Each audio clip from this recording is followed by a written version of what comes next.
Milionário viúvo, voltou para casa mais cedo para fazer seus trigêmeos dormirem, até que a garçonete fez algo que mudou tudo.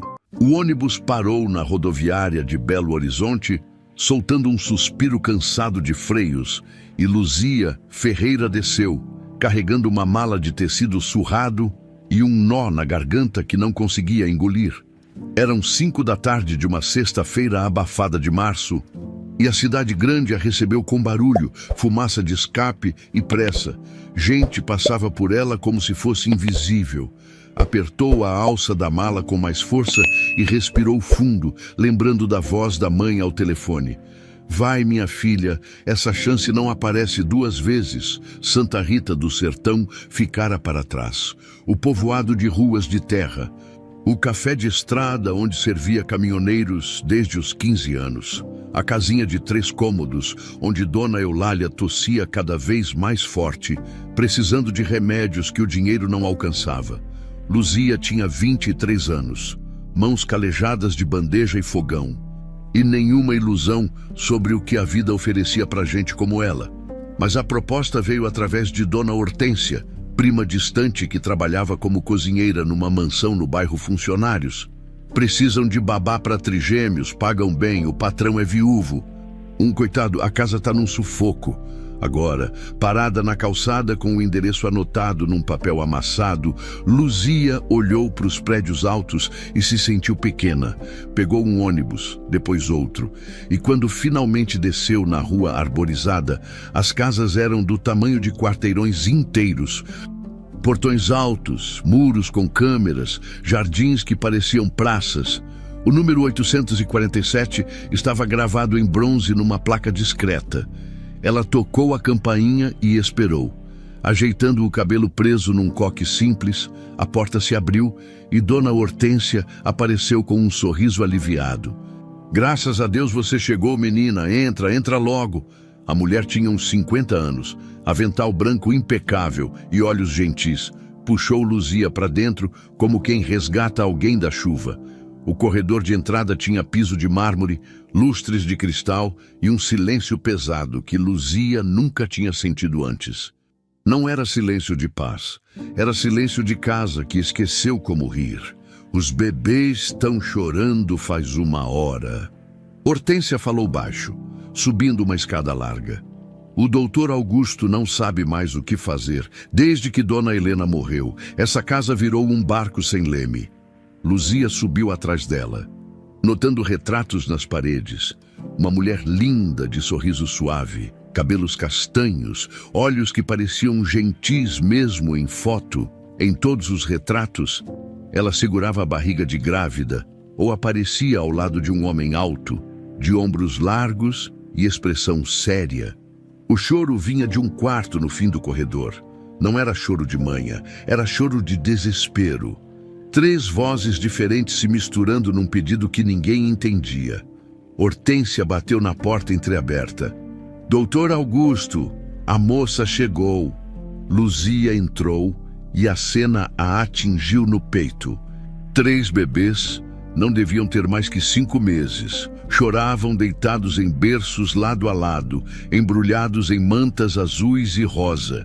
E no meio do quarto, de pé, com a camisa branca amarrotada e olheiras fundas, estava o homem dos retratos, só que agora ele parecia uma versão apagada de si mesmo. Augusto Nogueira virou a cabeça devagar, como se tivesse esquecido que gente nova podia entrar na vida dele. Boa tarde, Luzia disse, e a própria voz soou estranha no meio daquele caos de choro. Augusto apenas assentiu, passando a mão pelo rosto. Eles não param, não importa o que eu faça. A voz dele era rouca, cansada. Você é a moça que Hortência indicou. Sou Luzia Ferreira. Ela deixou a mala no chão e se aproximou dos berços sem pedir licença. Às vezes, licença era perda de tempo. Olhou para os 3 rostinhos vermelhos de tanto chorar, um menino de cabelo escuro e ralo, outro menino um pouco mais rechonchudo e uma menina de cílios longos molhados de lágrima. Eles comeram. Faz 2 horas. Mamadeira. Fraldas. Troquei agora há pouco. Luzia pegou o menino mais magrinho no colo com cuidado. Apoiando a cabecinha na curva do braço, ele chorou mais alto por um segundo, surpreso. Mas ela começou a balançar devagar, num ritmo que vinha de algum lugar antigo dentro dela, e começou a cantar baixinho, quase sussurrando: "Boi, boi, boi, boi da cara preta, pega essa menina que tem medo de careta." O choro diminuiu, não parou, mas diminuiu.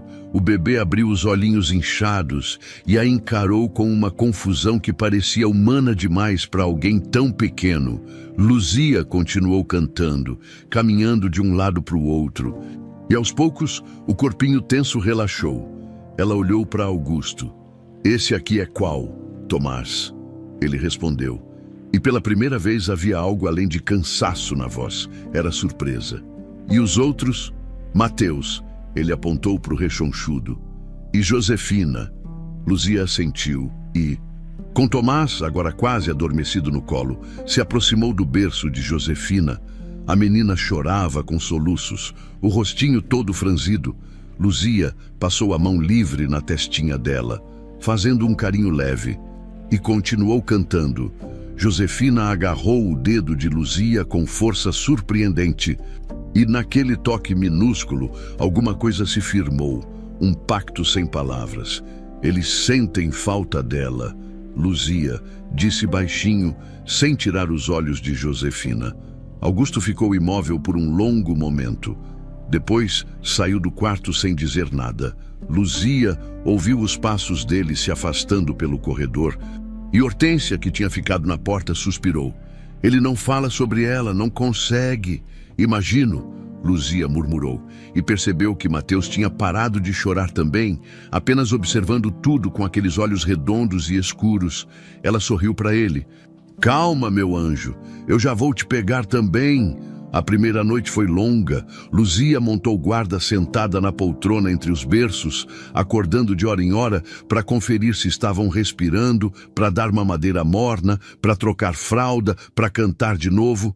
Às 3 da madrugada, Augusto apareceu na porta do quarto, só observando em silêncio. Ela estava com Josefina no colo, embalando a menina que teimava em não dormir. "Você não precisa ficar a noite toda," ele disse, a voz ainda rouca. "Eu sei, mas eles precisam." Augusto não respondeu. Ficou ali mais um minuto, como se quisesse dizer alguma coisa, e depois desapareceu de novo. Quando o sol começou a clarear por trás das cortinas e os 3 bebês finalmente dormiram ao mesmo tempo, Luzia encostou a cabeça na poltrona e fechou os olhos por um instante. Estava exausta, o corpo doía, mas havia algo mais forte que o cansaço. A certeza de que tinha chegado no lugar certo, mesmo sem saber que naquela casa de silêncios e segredos, alguém já estava planejando destruí-la. A rotina na mansão dos Nogueira se estabeleceu nos dias seguintes, como uma dança de horários rígidos e silêncios constrangedores. Luzia acordava às 6, preparava as mamadeiras, trocava as 3 fraldas em sequência, cantava a mesma cantiga até os bebês voltarem a dormir. Augusto aparecia pouco, sempre de terno escuro, sempre com aquela expressão de quem carrega um peso invisível. Ele olhava para os filhos como se olhasse através de um vidro embaçado, com amor, mas também com uma distância que doía de ver. Foi numa terça-feira, quase uma semana depois da chegada de Luzia, que a casa ganhou um perfume diferente. Perfume caro, desses que anunciam a presença de alguém antes mesmo da pessoa entrar na sala. Luzia estava na cozinha, aquecendo leite quando ouviu a voz, feminina, melodiosa, afiada nas pontas. "Augusto, meu amor, você não pode continuar assim. Olha para você. Parece que não dorme faz um mês." Luzia trocou um olhar rápido com Hortência, que revirava os olhos enquanto picava cebola. Chegou a patroa. A cozinheira murmurou e havia algo azedo no tom. "Patroa?" Luzia perguntou baixinho. "A noiva, Beatriz Albuquerque." Hortência disse o nome com o mesmo entusiasmo de quem fala de dor de dente. Apareceu aqui 2 meses depois do enterro de Dona Helena, rápida que nem raio. Luzia ficou quieta, mas a curiosidade apertou, pegou a mamadeira e foi subindo a escada devagar. E quando passou pela sala de estar, não conseguiu deixar de olhar. A mulher estava de costas, mas era impossível não notar. Cabelo loiro impecável, caindo em ondas perfeitas, vestido branco que devia custar mais que 1 ano de salário, salto alto fino que repicava no mármore como aviso. Ela segurava o rosto de Augusto entre as mãos com uma delicadeza teatral. Você precisa de apoio, precisa de estrutura, Beatriz dizia. E a voz tinha aquela doçura estudada de quem ensaiou a frase: eu estou aqui, meu bem, sempre estive. Augusto apenas assentiu, cansado demais para discutir qualquer coisa. E foi nesse momento que Beatriz virou a cabeça. Como se sentisse que estava sendo observada, os olhos dela encontraram os de Luzia. Olhos claros, bonitos, gelados. E por uma fração de segundo, a máscara escorregou. O que Luzia viu ali não foi gentileza, foi cálculo. Você deve ser a babá nova, Beatriz disse. Soltando Augusto e se virando completamente, o sorriso voltou ao rosto, mas não chegou aos olhos. Que bom que contrataram alguém. As crianças precisam de cuidado profissional. Bom dia, senhora, Luzia respondeu, mantendo a voz firme. Vou subir. Os bebês estão acordando. Claro, claro. Beatriz fez um gesto displicente com a mão, como quem dispensa uma empregada. Ah, e querida, lave bem as mãos antes de tocar neles. Higiene é fundamental. Luzia sentiu o sangue esquentar, mas apenas assentiu e subiu o resto da escada. Atrás dela, ouviu a voz de Beatriz voltando ao tom meloso. Augusto, precisamos conversar sobre a estrutura desta casa. Algumas coisas precisam mudar. No quarto dos trigêmeos, Luzia deu a mamadeira para Josefina com mais força que o necessário. E a menina a olhou com aqueles olhos enormes como se entendesse a raiva. Desculpa, meu anjo, Luzia sussurrou ajeitando a pegada. Não é com você. As coisas mudaram depois que Beatriz começou a aparecer mais. Ela nunca ficava muito tempo. Sempre tinha almoço, reunião, compromisso, mas deixava ordens.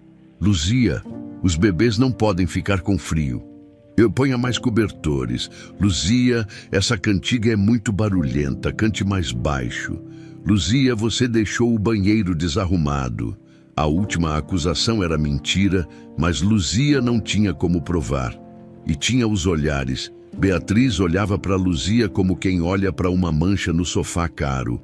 Com nojo mal disfarçado, com desconfiança calculada. Foi numa quinta-feira que o DR Álvaro Pacheco apareceu. Luzia estava no corredor com Tomás no colo quando ouviu a voz grave vindo do escritório do térreo. Reconheceu Augusto respondendo, mas a outra voz era nova. Desceu com cuidado, mais para ajeitar a manta do bebê perto do aquecedor da sala, ao lado do que por curiosidade. Pelo menos era o que dizia para si mesma. Questão de sucessão, Augusto. Você precisa pensar no futuro dessas crianças de forma estratégica. A voz era fria, profissional, cheia de palavras que pareciam contratos. E com todo respeito, você não pode tomar decisões emocionais neste momento. A discrição é fundamental. Eu sei, Álvaro, eu sei. Augusto soava derrotado. E sobre a funcionária nova, você verificou referências? Antecedentes. Luzia parou de andar. Hortência indicou, confio nela. Augusto respondeu, mas a voz tinha uma hesitação que não estava lá antes. Confiança é um luxo que homens na sua posição não podem se dar, meu amigo, especialmente com estranhos dentro de casa. Com acesso às crianças. Luzia apertou Tomás contra o peito e voltou para o corredor antes que alguém a visse. O coração batia rápido demais, estranhos, como se ela não passasse as noites em claro cuidando dessas crianças. Como se não fosse ela quem distinguia o choro de fome do choro de cólica.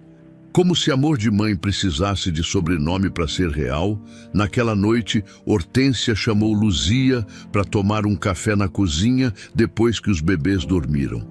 A cozinheira mexia o açúcar devagar, pensativa. Você precisa ter cuidado com aquela mulher, ela disse sem rodeios. A dona Beatriz, essa mesma, ela não é o que parece. Hortência deu um gole no café e olhou para a porta, certificando-se de que estavam sozinhas. Dona Helena era minha amiga, sabe? A gente conversava muito e ela tinha medo. Luzia se inclinou para frente. Medo de quê? Nunca disse claramente, mas nas últimas semanas, antes do parto, ela ficou estranha, nervosa, falava em guardar documentos, em não confiar em todo mundo, e depois que ela morreu, foi tudo tão rápido, funeral, advogado aparecendo do nada, Beatriz virando noiva oficial. Hortência balançou a cabeça. Não fecha, menina, não fecha. A senhora acha que tem alguma coisa errada. Eu sei que tem. Hortência baixou a voz ainda mais. E eu sei que você é boa moça. Por isso tô te avisando. Cuidado, essa casa tem segredos que a gente nem imagina. Luzia voltou para o quarto dos trigêmeos com um peso novo no peito. Josefina dormia de boca aberta. Mateus roncava baixinho. Tomás se mexia em sonho. Ela ajeitou as mantas de cada um. Passou a mão nos cabelos finos. E sentiu aquela onda de proteção que doía de tão forte. Não importava o que Beatriz ou o Álvaro pensavam. Não importava que a vissem como estranha, como ameaça, como qualquer coisa que não fosse o que ela realmente era. Essas crianças precisavam dela. E ela não ia embora. Mas enquanto sentava na poltrona para mais uma noite de vigília, Luzia não conseguia tirar da cabeça o olhar gelado de Beatriz. Nem as palavras afiadas do advogado. Tinha uma sombra crescendo naquela casa. Ela só não sabia ainda que a sombra já tinha rosto, nome e plano, e que o alvo era ela. O veneno não veio de uma vez só. Veio em gotas, calculado, espaçado o suficiente para parecer coincidência. Beatriz sabia trabalhar assim, com a paciência de quem planta e espera a colheita. Começou numa manhã de segunda-feira, quando Luzia desceu para preparar as mamadeiras e encontrou Hortência remexendo a despensa com cara de quem perdeu alguma coisa importante. Sumiu leite. A cozinheira resmungou, contando as caixas de leite em pó. Juro que tinha 3 latas aqui ontem. Agora só tem uma. Tem certeza? Luzia perguntou, ajudando a procurar. Menina, eu conto esse estoque todo santo dia. Tinha 3. Hortência fechou a porta da despensa com mais força que o necessário. Que estranho! Luzia não deu muita importância. Coisas sumiam. Era normal em casas grandes, com tanta gente entrando e saindo, mas quando voltou para a cozinha 1 hora depois, Beatriz estava lá, encostada no balcão de mármore, toda produzida mesmo sendo 9 da manhã. O perfume enjoativo tomava conta do ar. Hortência me contou sobre o leite, Beatriz disse, com aquele tom de preocupação que não convencia ninguém. Que situação estranha, não é? Deve ter sido algum engano. Luzia respondeu, medindo o leite na mamadeira. Ou não? Beatriz se aproximou. Os saltos repicando no piso frio. Sabe como é, gente nova na casa? Ainda não conhecemos direito. É preciso ficar atenta. Luzia parou o que estava fazendo e olhou diretamente para os olhos claros de Beatriz. A senhora está insinuando alguma coisa. Eu? Que nada, querida. O sorriso de Beatriz era afiado. Só acho que Augusto precisa ser mais cuidadoso, principalmente com quem tem acesso aos bebês. A acusação ficou suspensa no ar como fumaça tóxica. Luzia apertou a mamadeira com tanta força que os dedos ficaram brancos. Mas não respondeu, não ia dar esse gosto para a mulher. Subiu as escadas com as 3 mamadeiras na bandeja, sentindo o olhar de Beatriz queimando suas costas. 2 dias depois, foi a vez da mamadeira. Luzia tinha acabado de preparar as 3 e deixado em cima da cômoda para esfriar um pouco quando precisou ir ao banheiro, trocar Josefina. Quando voltou, não demorou nem 3 minutos, mas alguma coisa estava diferente. Ela pegou uma das mamadeiras, abriu e cheirou. Franziu a testa. Tinha um cheiro estranho, levemente azedo, que não estava ali antes. Jogou fora na pia e preparou outra. Mas ficou inquieta, testou o leite em pó, cheirou a água filtrada, lavou a mamadeira de novo, tudo normal. Deve ter sido impressão, murmurou para si mesma. Mas a dúvida ficou. Naquela noite, Mateus não parou de chorar. Chorava e chorava, o rostinho contorcido de dor. As perninhas encolhidas contra a barriga, Luzia tentou de tudo. Colo, massagem, água morna na barriguinha. Mas o menino parecia estar sofrendo de verdade. Às 2 da madrugada, ela desceu correndo para chamar Augusto. Ele apareceu de roupão, o cabelo despenteado, os olhos fundos de cansaço. O que foi? O Mateus está passando mal. Não sei o que é, mas ele não melhora. Subiram juntos e Augusto pegou o filho no colo, sentindo a testinha. Não tá com febre. Pode ser cólica, mas nunca vi ele assim. A voz de Luzia saía trêmula. Ela tinha cuidado tanto, tinha tanto cuidado. Foi quando ouviram os passos na escada. Beatriz apareceu na porta do quarto como se tivesse sido convocada, já vestida, já maquiada, como se não tivesse dormido ou tivesse acordado rápido demais. O que aconteceu? Ouvi choro. O Mateus está mal, Augusto disse, embalando o bebê. Beatriz se aproximou, olhou para o menino, depois para Luzia, e seu rosto se transformou numa máscara de horror controlado. Meu Deus, Augusto, você deu alguma coisa diferente para ele? Algum remédio? Não, só a mamadeira de sempre. E quem preparou a mamadeira? Beatriz perguntou. E todos na sala sabiam para onde aquela pergunta ia. Eu preparei, Luzia disse. A voz firme mesmo com o coração disparado, do mesmo jeito que sempre faço. Sempre. Beatriz ergueu uma sobrancelha. Você está aqui faz o quê? 2 semanas. Mal conhece essas crianças. Mal sabe o que elas precisam. Eu sei exatamente o que elas precisam. Luzia deu um passo à frente, as mãos fechadas. E eu não faria nada que machucasse esses bebês. Nunca. Calma. As 2, Augusto interrompeu. Mas havia algo novo no jeito que ele olhava para Luzia. Uma sombra de dúvida pequena, mas presente. Vou ligar para o pediatra. O médico veio, examinou Mateus, disse que era cólica comum e receitou umas gotas em 2 horas. O menino melhorou e dormiu, mas o estrago já estava feito. Luzia viu na manhã seguinte, no jeito que Augusto entrou no quarto sem olhar direito para ela, no jeito que perguntou se ela tinha certeza de que seguiu as instruções corretas. No jeito que Beatriz sorriu de canto quando passou por ela no corredor. O pior veio 3 dias depois. Luzia tinha saído para levar uma carta no correio. Tinha sido ideia de Hortência, dar uma volta, tomar um ar. Quando voltou, a casa estava em alvoroço. Augusto, Beatriz, o DR, Álvaro e até 2 empregados que Luzia mal conhecia estavam na sala. E todos olharam para ela quando entrou. Senta, Luzia, Augusto disse, e a voz dele estava dura. O que aconteceu? Uma joia de Helena desapareceu. Dr. Álvaro respondeu, os braços cruzados, a expressão de juiz. Um bracelete de diamantes, muito valioso. Estava no cofre do quarto principal. O sangue de Luzia gelou. E por que estão me falando isso? Por quê?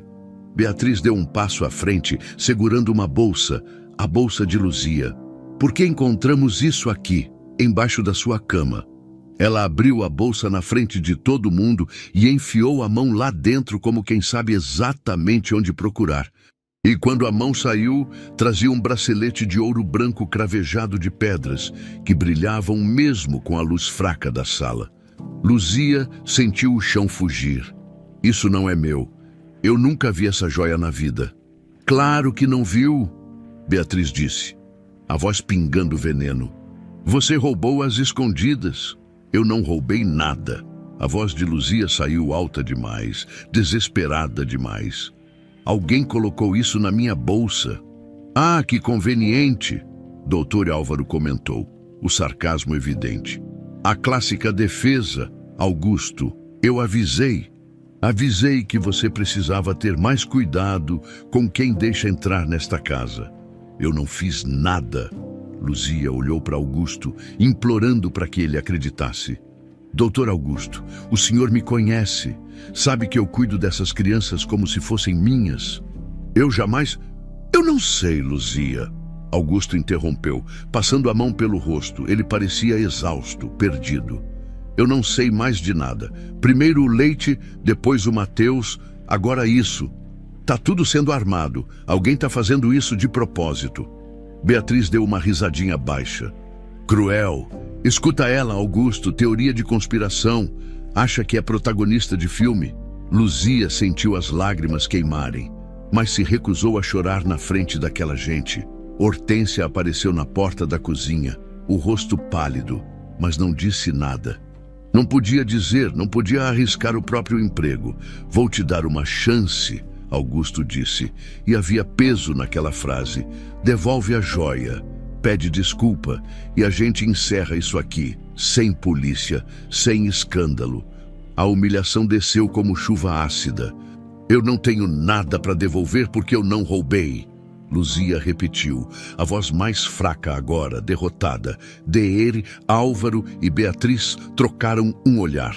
Tinham vencido essa batalha e sabiam disso. A partir daquele dia, Luzia virou sombra na própria casa onde trabalhava. Os outros empregados desviavam o olhar quando ela passava, como se roubo fosse doença contagiosa. Seu Moacir, o motorista, que antes dava bom dia com um aceno, agora fingia não vê-la. Dona Ivone, a arrumadeira, murmurava coisas pro telefone e desligava quando Luzia entrava no cômodo. Até Hortência, que sempre fora gentil, passou a medir as palavras, os olhos cheios de piedade, mas a boca fechada. Ninguém queria se queimar defendendo a babá suspeita. Beatriz, por outro lado, aumentou a frequência das visitas. Aparecia todo dia agora, sempre com alguma desculpa. Trazer documentos para o Augusto assinar, escolher tecidos para a reforma da sala, organizar um jantar beneficente, mas o verdadeiro motivo ficava claro toda vez que ela subia para o quarto dos trigêmeos, sempre com aquele sorriso de quem fiscaliza em vez de visitar. Luzia, os bebês estão com as roupinhas muito justas, não percebeu? Ela dizia, ajeitando a manta de Josefina sem necessidade. Precisamos de alguém mais atento aos detalhes. Ou, Luzia, esse quarto está com cheiro. Você limpou direito hoje? Ou ainda, Luzia, Augusto comentou que você parece cansada. Talvez seja demais para você cuidar de 3 ao mesmo tempo. Ninguém ia te culpar se desistisse. Cada frase era uma alfinetada calculada, sempre dita num tom que parecia preocupação, mas carregava veneno. E sempre na frente de Augusto, para plantar a sementinha de dúvida que já tinha brotado.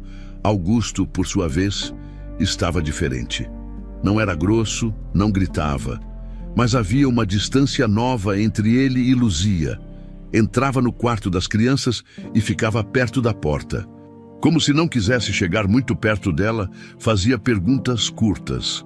Eles comeram bem, dormiram a noite toda e saía rápido, sem esperar conversa. A confiança que vinha se construindo, aos poucos, tinha desmoronado de uma vez. Foi numa tarde de quinta-feira, 2 semanas depois do episódio da joia, que a situação piorou de vez. Luzia estava trocando a fralda de Tomás quando ouviu vozes alteradas no corredor. Reconheceu Augusto, Beatriz e DDR. Álvaro diminuiu o som da musiquinha que tocava no celular e prestou atenção. Você precisa tomar uma decisão, Augusto. A voz de Álvaro vinha firme, profissional, impaciente. A situação está insustentável. A mulher tem acesso total às crianças, ao seu patrimônio, à sua privacidade. Ela não fez mais nada de errado. Augusto respondeu. Mas a voz saía fraca, sem convicção. Ainda, Beatriz emendou. Não fez mais nada ainda, mas quantas chances você vai dar? Ela roubou uma joia valiosa, Augusto, uma lembrança de Helena, como você pode confiar nela perto dos seus filhos. Eu não sei se ela realmente roubou. Encontramos na bolsa dela. Beatriz estava exaltada agora, conseguindo soar desesperada na medida certa. Que prova você precisa mais? Precisa acontecer algo com as crianças. Precisa ela fugir com mais coisas, ou pior. Beatriz tem razão, Dotre, Álvaro completou. E legalmente falando, você está se expondo. Se algo acontecer, Deus me livre. Você será responsabilizado por negligência. Manteve uma funcionária suspeita em contato direto com menores. Imagina o escândalo. Silêncio. Luzia prendeu a respiração, segurando Tomás contra o peito. O bebê a olhava com aqueles olhos escuros, como se entendesse que algo estava errado. Eu vou pensar. Augusto disse finalmente, não há tempo para pensar. Álvaro insistiu, há tempo para agir. Os passos se afastaram e Luzia ficou parada ali, tremendo. Tomás começou a choramingar e ela percebeu que estava apertando ele forte demais. Desculpa, meu amor, sussurrou, ajeitando o bebê e forçando um sorriso que não sentia. Tá tudo bem. Mas não estava. Naquela noite, Luzia mal conseguiu dormir. Ficou sentada na poltrona do quarto, olhando para os 3 berços, pensando em como tudo tinha desandado tão rápido. Tinha vindo cheia de esperança, querendo ajudar, querendo ganhar dinheiro honesto para cuidar da mãe. E agora era tratada como criminosa, como ameaça, como se não tivesse passado noites em claro embalando essas crianças, cantando para elas, amando elas do jeito mais puro que existe. Não é justo, ela murmurou para o escuro. Josefina se mexeu no berço, soltando um suspiro pequenininho, e Luzia levantou para cobri-la melhor. Quando passou a mão no cabelo fino da menina, sentiu o peito apertar, como ia embora, como ia abandonar esses 3. Mas talvez não tivesse escolha. Na manhã seguinte, Luzia desceu mais cedo que o normal e encontrou a cozinha vazia. Hortência ainda não tinha chegado. Ela fez café, sentou na mesinha de canto e ficou olhando pela janela para o jardim bem cuidado, as árvores cheias. O dia nascendo bonito demais, para tanta coisa feia acontecendo. Foi quando ouviu a porta da cozinha abrir, Beatriz entrou, já impecável. O cabelo loiro preso num coque elegante, roupa de ginástica cara que provavelmente nunca tinha visto academia de verdade. Ela parou ao ver Luzia e por um segundo a máscara caiu. O olhar que ela deu foi de puro desprezo, sem disfarce, sem filtro. Ainda aqui?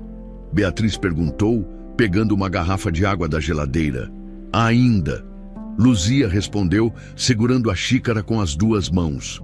Sabe, eu quase admiro sua teimosia. Beatriz encostou no balcão, bebendo a água devagar, estudando Luzia como quem estuda um inseto. Mas é burrice também. Você não enxerga o óbvio. E o que seria o óbvio? Que você não pertence a este mundo. Beatriz deu um sorrisinho cruel. Você é uma menina do interior que veio tentar a sorte na cidade grande. Acha que pode entrar numa casa como essa, ganhar a confiança de um homem como Augusto e ficar por aqui, por favor. Gente como você é substituível. Luzia sentiu a raiva subindo, quente e vermelha. Gente como eu cuida dessas crianças, enquanto gente como a senhora só se preocupa com aparência e dinheiro. O rosto de Beatriz endureceu. Cuidado com o que fala, queridinha. Você já está por um fio. Seria uma pena se algo mais acontecesse. Algo que tornasse impossível Augusto manter você aqui. Era ameaça, clara, direta, sem rodeios. Luzia levantou, colocando a xícara na pia com mais força que o necessário. Eu não vou embora, não até saber que essas crianças vão ficar bem. Ah, que heróica! Beatriz riu. Um som seco e falso. Você assiste novela demais. Isso aqui é vida real. E na vida real, mocinhas sem dinheiro e sem poder não ganham. Ela saiu da cozinha, deixando o cheiro enjoativo do perfume no ar. Luzia ficou ali, agarrada na beira da pia, tremendo de raiva e de medo, porque no fundo, bem no fundo, ela sabia que Beatriz tinha razão, como ia lutar contra uma mulher rica, bem relacionada, com advogado particular e total controle sobre Augusto. Mas quando voltou para o quarto e viu Tomás acordando, abrindo aqueles olhinhos e sorrindo ao vê-la, o primeiro sorriso de verdade que ele dava, Luzia entendeu que não tinha opção. Tinha que lutar. Tinha que descobrir o que realmente estava acontecendo naquela casa, porque se não lutasse, quem ia proteger essas crianças? A decisão de investigar veio numa madrugada fria, daquelas em que o silêncio da casa parecia vivo. Respirando junto com as paredes, Luzia estava trocando a manta de Josefina quando sentiu algo estranho preso no tecido. Passou os dedos devagar e encontrou metade de uma pulseira hospitalar, rasgada na diagonal, com letras borradas pela lavagem, mas ainda legíveis, G. Nogueira, e uma data, 14/07/2025, o coração dela acelerou. Por que uma pulseira hospitalar estaria escondida ali? E por que só metade? Guardou o pedaço de plástico no bolso do uniforme e esperou o amanhecer com a mente fervilhando de perguntas, quando os bebês voltaram a dormir e a casa começou a acordar. Luzia desceu para a cozinha e encontrou Hortência preparando o café da manhã. Dona Hortência, ela começou baixando a voz, a senhora sabe onde ficam os documentos de Dona Helena, certidão de nascimento dos bebês, essas coisas?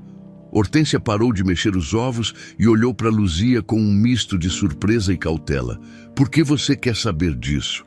Só curiosidade, Luzia tentou soar casual, mas não convenceu nem a si mesma. Menina, você está mexendo em vespeiro. Hortência baixou ainda mais a voz. Mas já que perguntou, eu nunca vi documento nenhum. Depois que Dona Helena morreu, Dr. Álvaro veio aqui e levou um monte de papel, disse que ia organizar a sucessão. Desde então, nada. Como se ela nunca tivesse existido. Isso não é estranho. É muito. Hortência voltou a mexer os ovos, mas os movimentos estavam mecânicos. Aquela mulher viveu aqui 5 anos, teve 3 filhos e não sobrou nada dela, além das fotos que o Dr. Augusto insiste em manter. O resto sumiu. Luzia passou o resto da manhã remoendo aquilo. À tarde, quando Beatriz apareceu para mais uma de suas visitas, Luzia prestou atenção em cada detalhe. A forma como ela entrava no quarto das crianças, sempre alguns minutos antes de algo dar errado. A forma como olhava para as coisas de Helena, os poucos objetos que restavam, com um misto de triunfo e impaciência, como se quisesse apagar até a memória da mulher morta.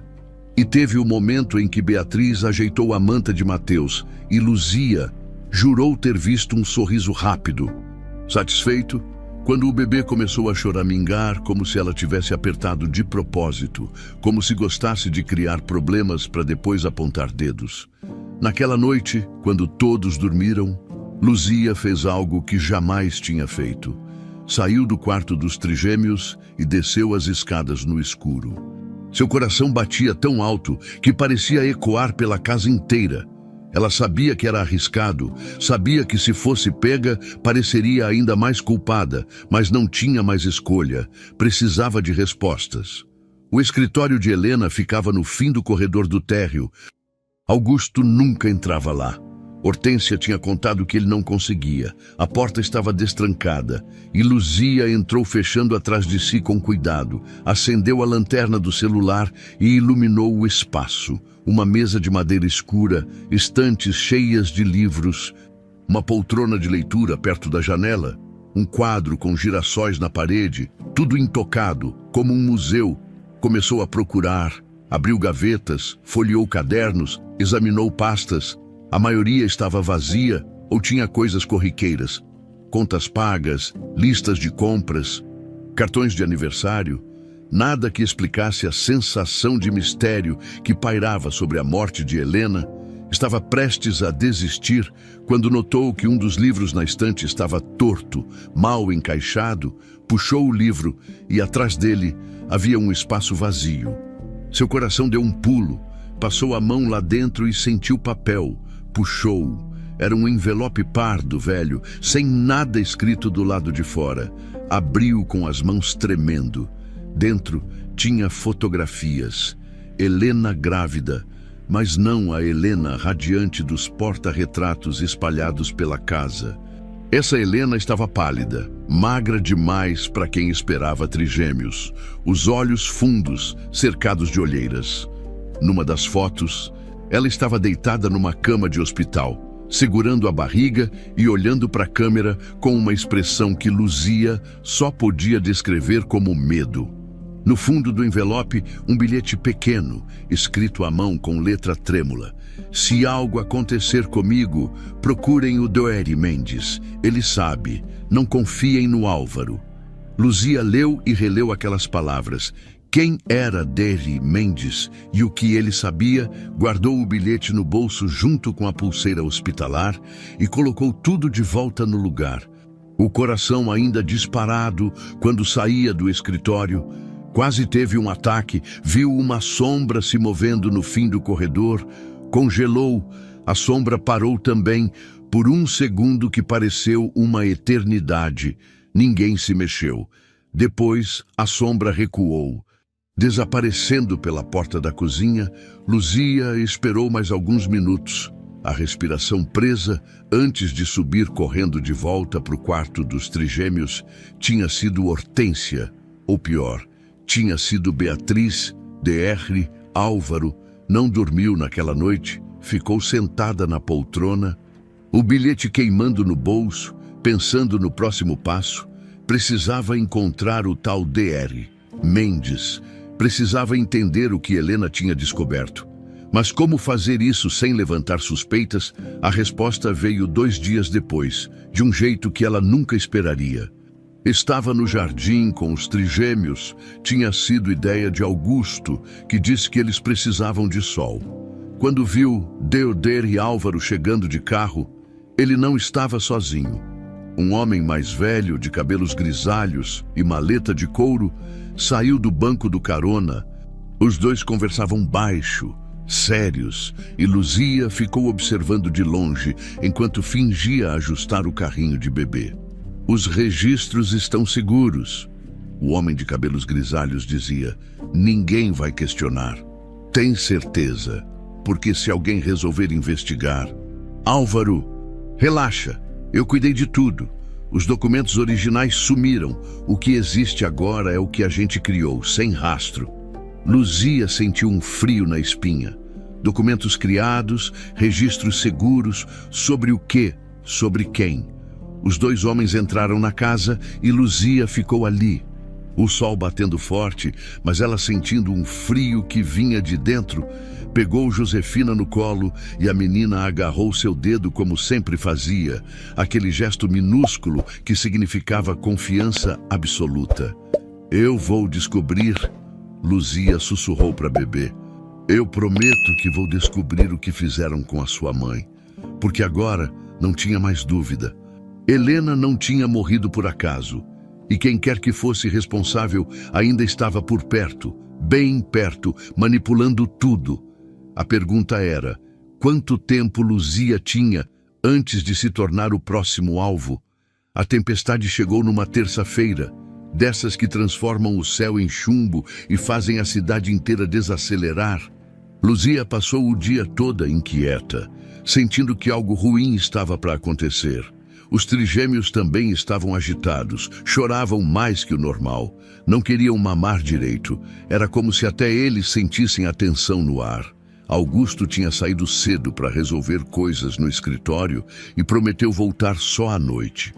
Beatriz apareceu no meio da tarde, molhada da chuva, o cabelo perfeito pela primeira vez, desalinhado, mas o sorriso estava lá, afiado como sempre. Que dia horrível! Ela disse, sacudindo o guarda-chuva no hall de entrada. Onde está Augusto? Ainda não voltou. Senhora! Luzia respondeu, descendo as escadas com Tomás no colo. O menino tinha acabado de vomitar e ela precisava trocar a roupa dele. Que pena! Beatriz tirou o casaco molhado e o pendurou com cuidado. Porque eu preciso falar com ele, é urgente. Alguma coisa no tom dela fez Luzia parar no meio da escada. Aconteceu alguma coisa? Depende. Beatriz subiu alguns degraus, ficando na mesma altura que Luzia. Os olhos claros a estudavam com aquela intensidade gelada. Você tem sido honesta com Augusto, Luzia. Como assim? Simples. Você contou para ele sobre suas dívidas.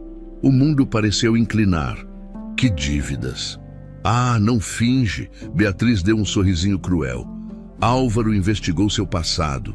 Descobrimos que sua mãe deve uma fortuna no hospital. Tratamento caro, não é? Deve ser tentador trabalhar numa casa cheia de coisas valiosas. Eu não. E tem mais. Beatriz se aproximou, a voz baixando para um sussurro venenoso. Descobrimos que você mentiu na entrevista. Disse que tinha experiência com bebês, mas nunca trabalhou com isso antes. Disse que tinha referências, mas ninguém confirma. Quantas outras mentiras você contou? Luzia, eu não menti sobre nada importante. A voz de Luzia saiu alta demais, desesperada demais, e Tomás começou a chorar assustado. Eu cuido bem dessas crianças, a senhora sabe disso. Eu sei que você é uma farsante. Beatriz desceu um degrau, forçando Luzia a recuar. E sei que Augusto merece saber a verdade. Foi quando a porta da frente se abriu com força e Augusto entrou, encharcado, carregando pasta e guarda-chuva. Ele parou ao ver as duas na escada, a tensão óbvia no ar. O que está acontecendo aqui? Augusto, meu amor, que bom que você chegou. Beatriz desceu correndo, pegando o braço dele como quem busca proteção. Precisamos conversar. É sobre ela, sobre a Luzia. Augusto olhou para cima, onde Luzia estava parada segurando Tomás, que agora chorava alto. Ela mentiu para você, Augusto, sobre tudo. Álvaro fez uma investigação e... Isso é ridículo. Luzia desceu o resto da escada, tentando manter a voz firme. Eu nunca menti, e se alguém está fazendo alguma coisa errada nessa casa, não sou eu. Ah, agora ela nos acusa. Beatriz olhou para Augusto com aquela expressão de incredulidade perfeitamente ensaiada. Você está vendo? Ela está desesperada, inventando coisas. Eu não estou inventando nada. Luzia sentiu as lágrimas queimarem, mas se recusou a deixá-las cair. Não ali, não na frente dela. Eu encontrei coisas, documentos escondidos, conversas estranhas. Essa casa está cheia de segredo, e... Documentos! A voz de Augusto saiu dura. Que documentos? Luzia hesitou. Tinha guardado o bilhete e a pulseira hospitalar, mas mostrar aquilo agora, na frente de Beatriz, seria jogar fora a única vantagem que tinha. Eu posso explicar, mas não aqui, não agora. Não, explica agora. Augusto deu um passo à frente e pela primeira vez desde que Luzia tinha chegado naquela casa, ele parecia realmente bravo. Você fuçou nas coisas de Helena. Eu só estava tentando entender. Você não tinha direito. A voz dele subiu. E Tomás chorou ainda mais alto. Aquelas coisas eram particulares, eram dela. Você não tinha nenhum direito de mexer. Augusto, amor, se acalma. Beatriz colocou a mão no peito dele, maternal, controladora. Ela não vale a pena. Vamos resolver isso com calma. Foi quando Doeter... Álvaro apareceu na porta como se tivesse sido convocado. Ele entrou, sacudindo a chuva do sobretudo caro, os olhos indo direto para Luzia. Cheguei assim que pude. A situação se agravou. Gravou, Beatriz confirmou. Ela admitiu que invadiu o escritório de Helena. Fuçou documentos particulares. Invasão de privacidade, Álvaro disse, a voz clínica profissional. Possivelmente crime, dependendo do que ela mexeu. Augusto, agora não é mais questão de confiança, é questão legal. Vocês estão armando isso tudo, Luzia gritou. E Tomás chorou com tanta força que começou a engasgar. Ela tentou acalmá-lo, mas as próprias mãos tremiam. Vocês querem me tirar daqui porque eu estou descobrindo coisas, porque eu sei que tem algo errado com a morte da dona Helena. O silêncio que caiu foi absoluto. Até a chuva lá fora pareceu parar por um segundo. Augusto ficou pálido, os olhos arregalados. O que você acabou de dizer? Luzia percebeu tarde demais, que tinha ido longe demais. Eu não quis. Você está acusando alguém de... Ele não conseguiu terminar a frase. Passou a mão pelo rosto, molhado de chuva e talvez de lágrima. Não dava para saber. Sai da minha casa. Doutor Augusto, por favor, sai. O grito dele ecoou pela casa inteira. Tomás berrou, em cima. Os outros 2 bebês começaram a chorar também. E como um coro de desespero, Hortência apareceu na porta da cozinha, o rosto branco. Luzia olhou para ela, implorando ajuda, mas a cozinheira apenas baixou os olhos. Não podia, não ia arriscar o próprio emprego, a própria vida. Augusto, talvez seja melhor ela ficar até amanhã, Álvaro sugeriu. A voz falsa de razoável. Com a chuva, essa hora da noite. Não quero ela perto dos meus filhos nem mais um minuto. Augusto arrancou Tomás dos braços de Luzia com uma brusquidão que fez o bebê chorar ainda mais alto. Pega suas coisas e vai embora. Agora, Luzia ficou ali parada, encharcada de humilhação e injustiça, vendo Beatriz sorrir de canto, vendo